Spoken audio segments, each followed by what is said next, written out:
Agus tú a cant go díreach le duine cint is gá an Tuiseal Gairmeach úsáid.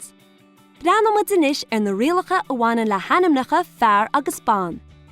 Bíon Ainmneacha fearr rianta idir trí dhíchléana, an chéad díchléana, an tríú díchléana agus an ceathrú díchléana.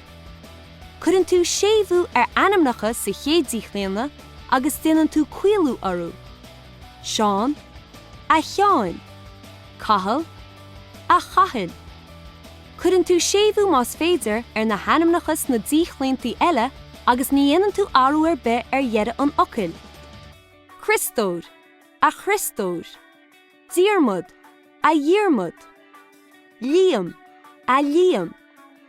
An tain orú a dhéanann tú Ainmneacha bán ná séimhúchar orú nuair is féidir.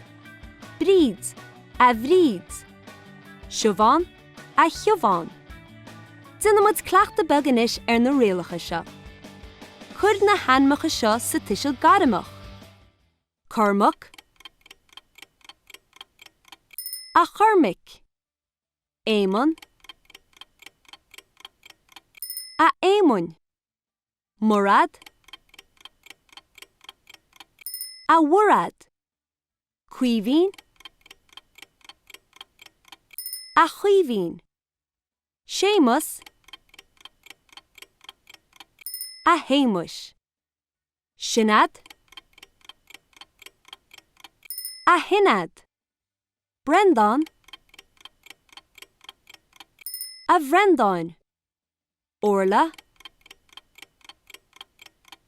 a orla. Chlár, a chlár. Ón, a óin.